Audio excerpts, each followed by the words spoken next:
Hello and welcome. I'm Sherwood McCaskey. This is... Today is a funny night. In 2019, Michelle Springer of the National Cultural Foundation, while conducting research for this project, came across the many voices of the riot, those voices that were silent for many years. But the truth should be stated. I mean, considering that history would determine that he's Kenneth and he is not actually Kenneth. And it should have been changed a long time ago, but... Rest assured, those many voices of the riots will be presented to you, but not before we have placed everything in its true perspective.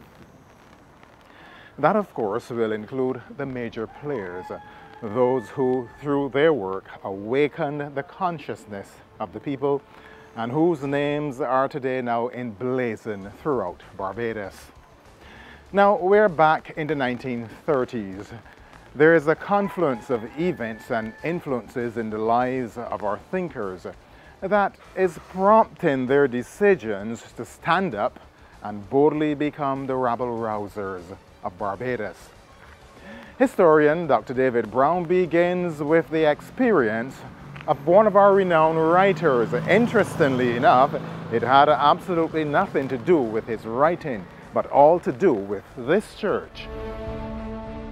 More specifically for Barbados, in the 1920s, you may begin with the end of the First World War. You had the return of veterans who came back to a society who weren't prepared to accept what they had seen before. You perhaps heard about Clenwell Wickham as one of those people. Clenwell Wickham walked into the church in Belleville and he was told, you go to the back of the church. And Wickham was like, I thought Barbados had changed. And he had his medals and how he fought in Europe. He fought for king and country and this on being treated again. And Wickham said he never went back in a church. But Clenwell Wickham became a very outspoken critic of the local planters. So I would say it to you that the First World War created that kind of consciousness. It changed the world, how people look at the world, but many war veterans returned not only to Barbados, but to Jamaica and other places. They had started it in a place called Taranto in Italy, the Caribbean League, and they came back and they played a particular role. Now what you see for Barbados is that the UNIA started in 1919, consists of a lot of war veterans, people who went to Europe, saw trade unionism, political organization, and they came back and they tried to put it into place. There's a buzz, there's chatter, there's discussion here in Bridgetown and in certain areas all around the island. But not surprisingly, whose report is all of this recorded in? The police records of the UNIA meetings give you a good idea of what these people are discussing. They're talking about the same Abyssinian-Italian war. They are talking about poverty. They're talking about organization. They are talking about improved housing, creating good working conditions. They are not accepting the conditions of workers and the poverty and such like. And that is what I call a restlessness in the sense that the authorities, local authorities, are listening. They're saying the police to spy on them, and the two policemen will go and take notes. They will pass it to the colonial governor, and the police will keep the colonial governor informed as to what these men are talking about. The UNIA, what I admired about it is largely made up of people like George Bell, Moses Small. It was the ordinary working class men. And they used to meet at Liberty, a place called Liberty Hall, which is right there by the Berean Church at the top of Baxter Road. It was right there, a building right there. They used to meet in there at night and they would discuss all these matters. They would try to recruit people. But what I also discovered is that they went into the rural districts. So they would go mainly to St. Lucie, and I got an idea why that. Venture in St. John, and they would hold their meetings and discuss a lot of the issues. So they took a lot of the local issues plaguing the working classes to the rural district people were listening. There was a lady called Alexandrina Gibbs. I read her speeches with much interest. She would just stand up on a big rock or box without any notes and talk all night. She was very gifted. They discovered. The police say that about her. She would stand on the box, she'd speak, and they'd discuss all these issues. So they took issues to the various districts. St. David's, everything that goes on in the world was brought here to Barbados by, they had an agent with the Negro World, the UNIA Marcus Garvey paper was circulated. The authorities would always be very anxious who bring it into the island. They call them agitators. That these agitators are stirring up these peaceful Barbadians. So that consciousness started among the UNIA.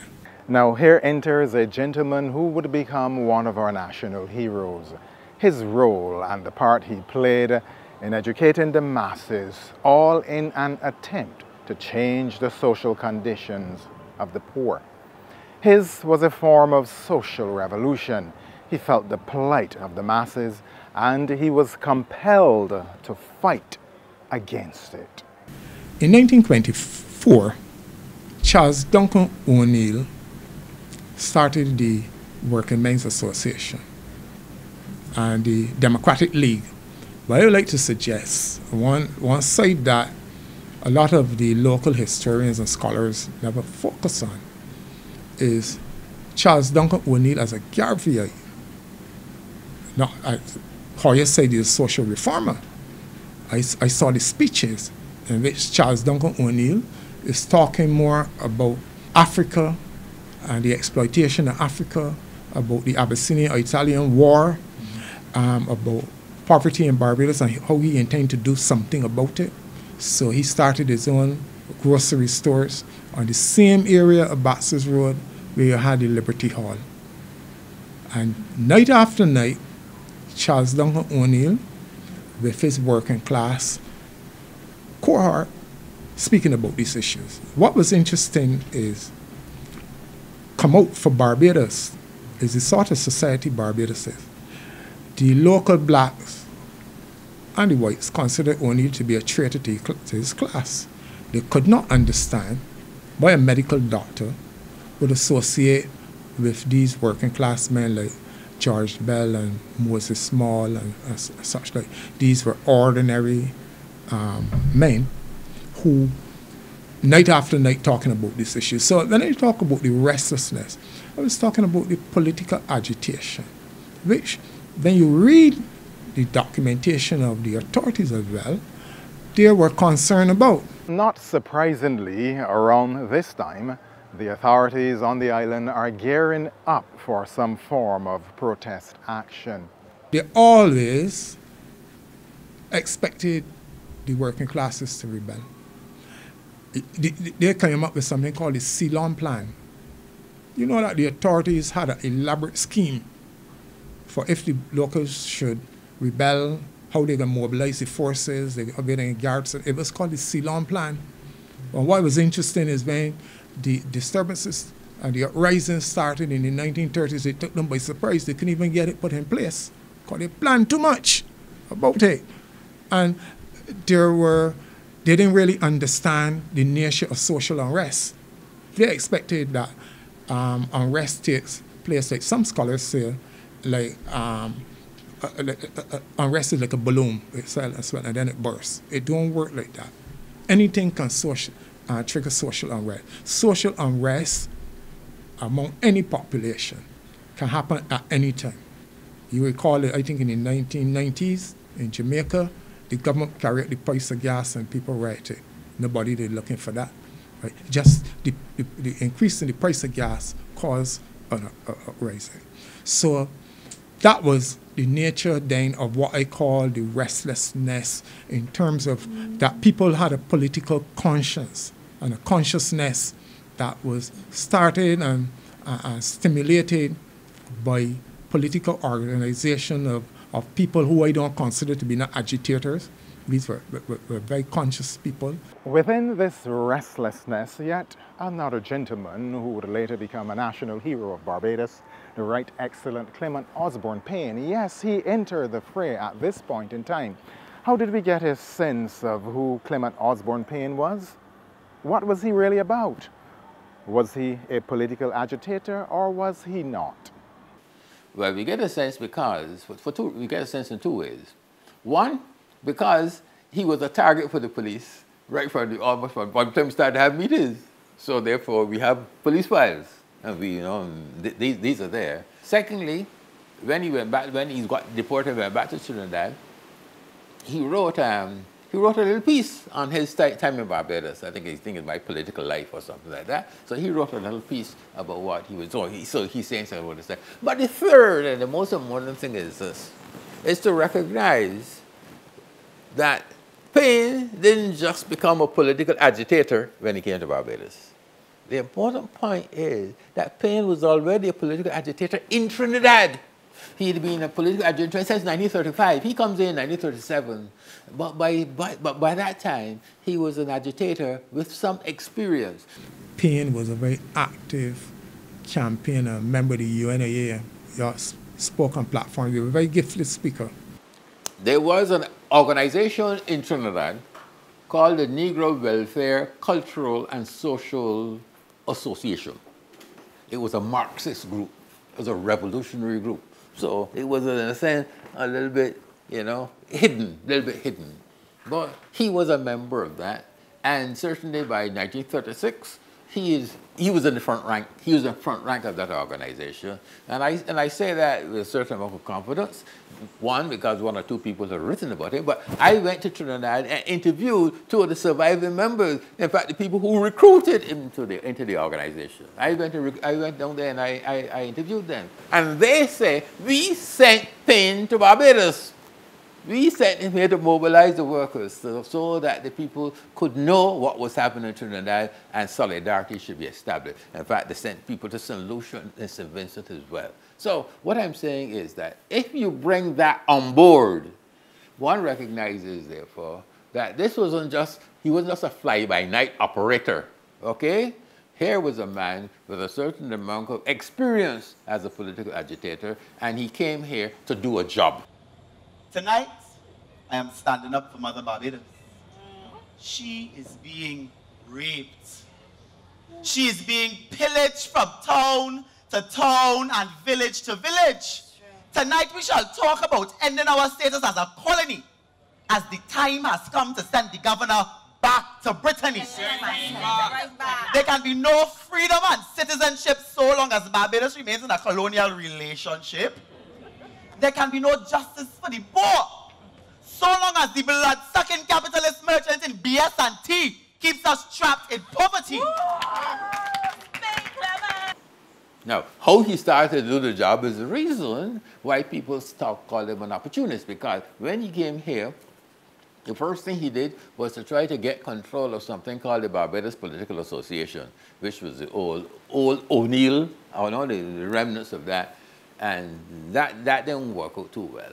In fact, it is claimed that they decided to distance themselves from him because, for some strange reason, he started to support those people who said that the letters patent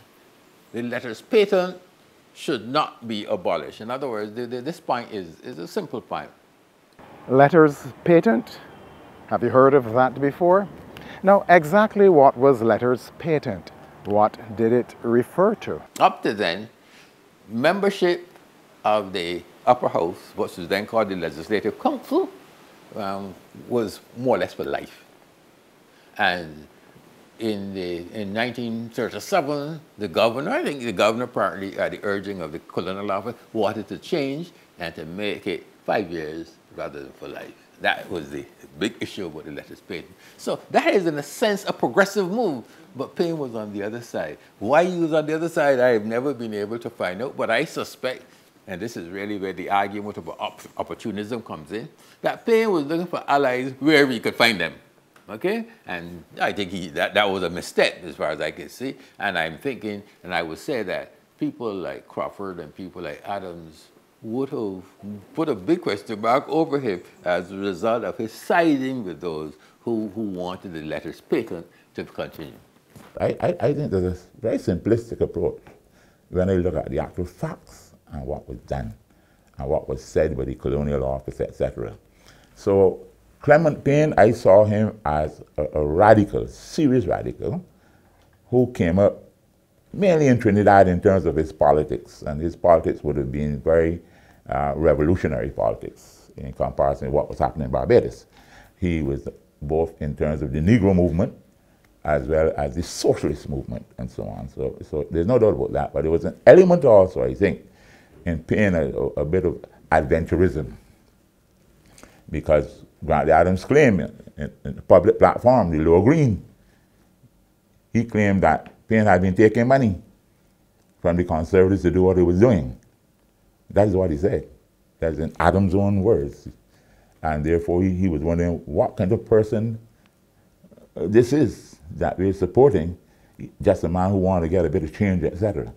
Initially, Payne was not regarded as anyone who could be taken seriously.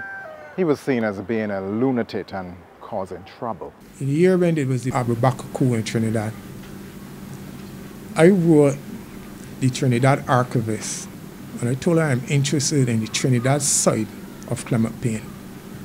She told me I can come, that there's a lot of information in the Oilfield Workers Trade Union Library in Southern Trinidad about Payne.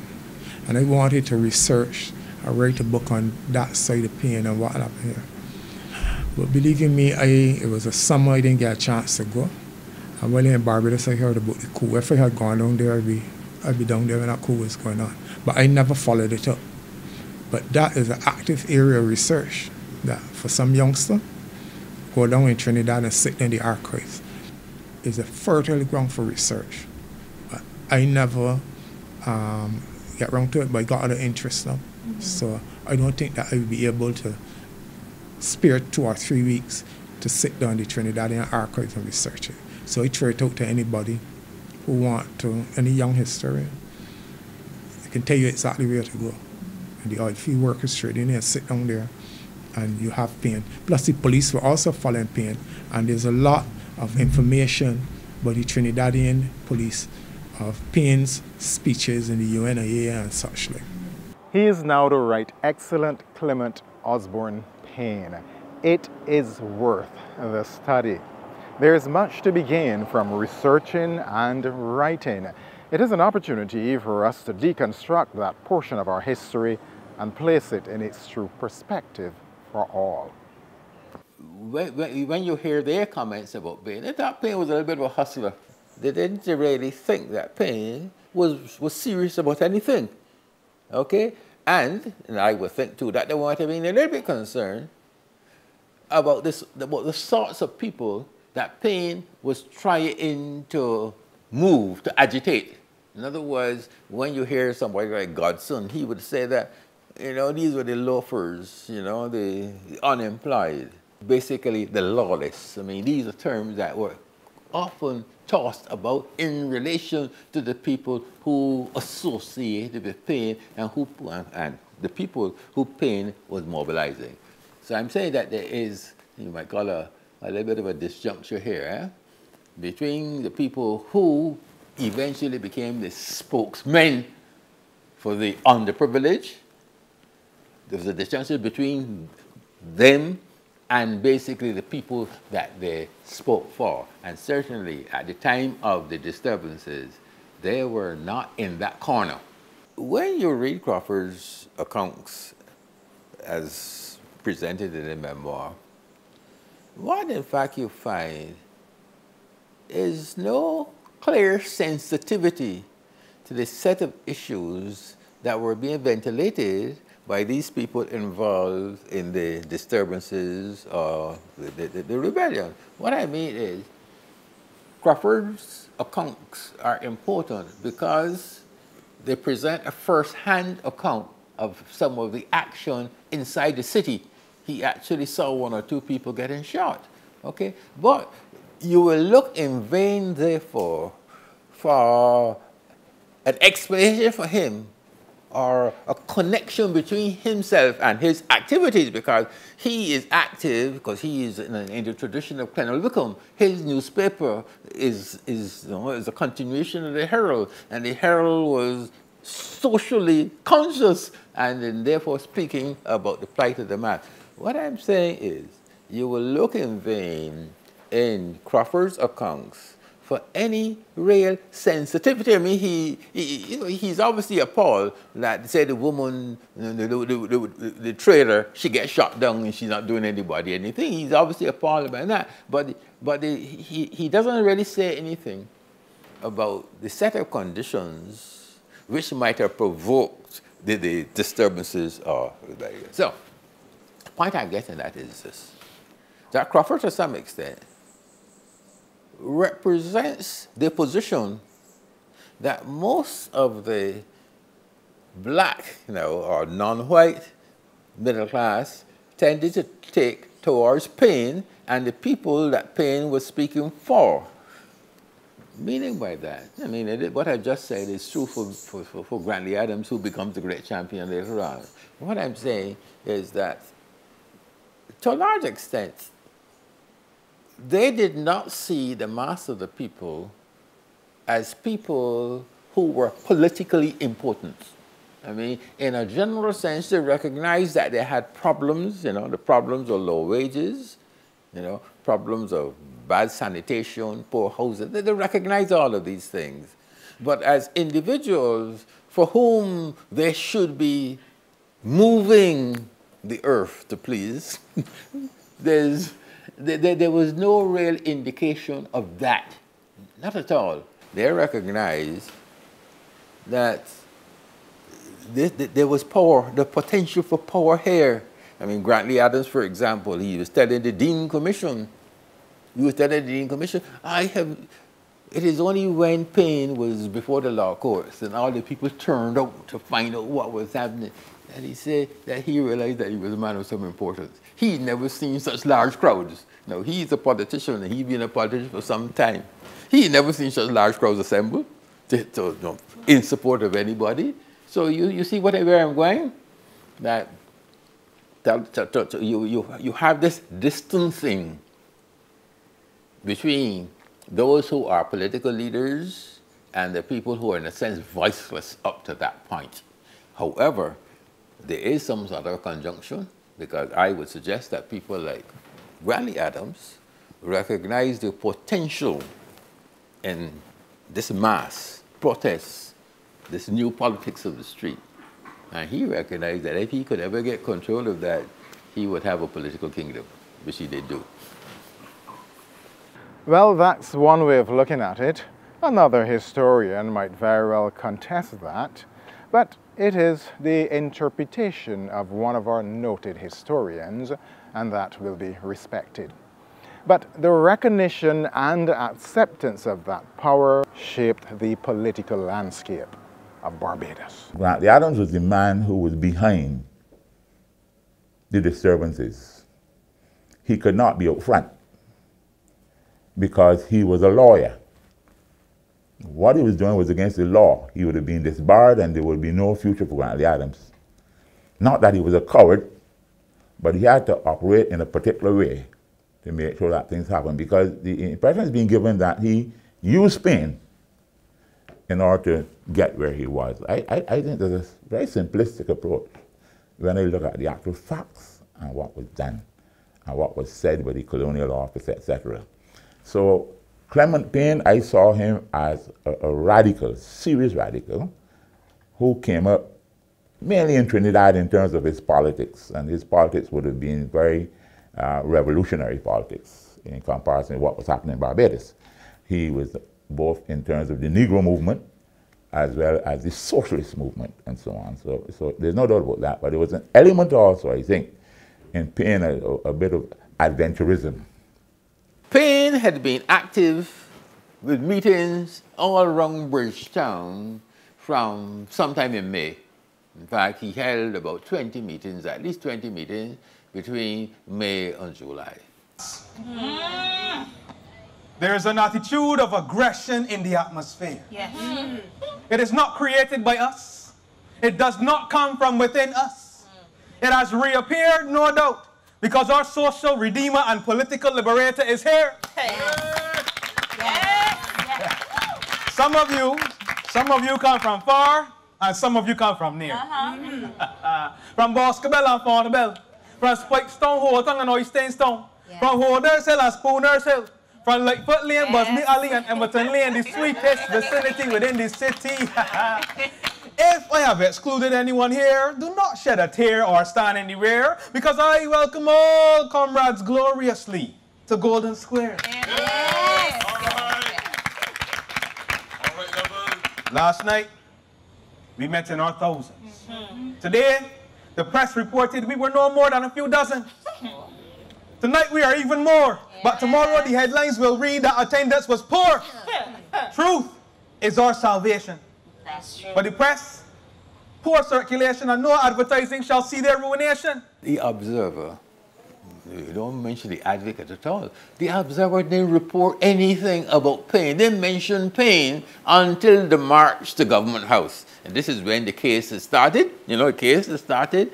And already, of course, the chief of police had asked that he should be deported. But the point is that here it is, nightly meetings in Bridgetown, nightly meetings, and large crowds going to these meetings. Neither newspaper mentioned this happening. And the Observer, and I mean, we want to emphasize the Observer because you are onto the Observer in Crawford.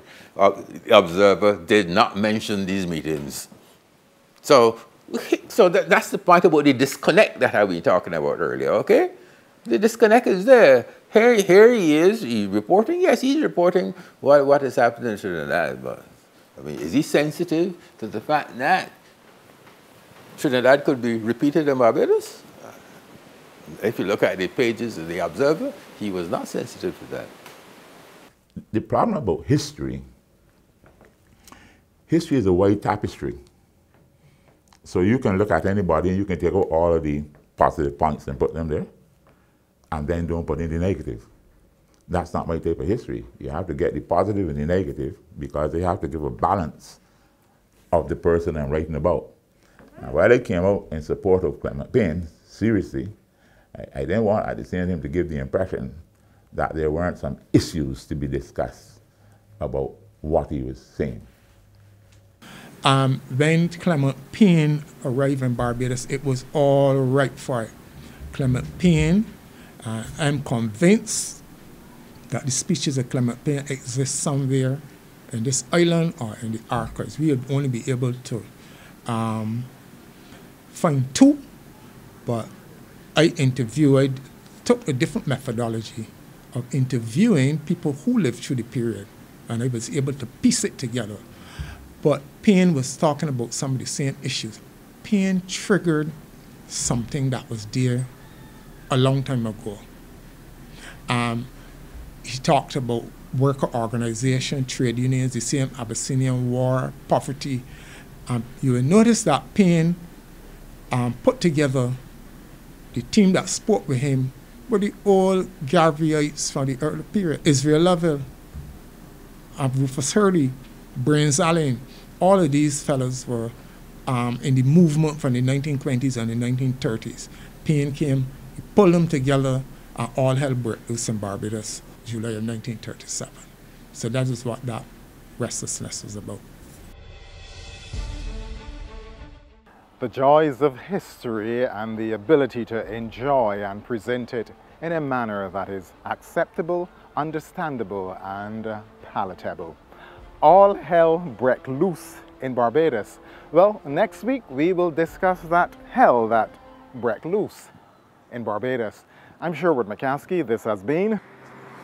Today is a funny night.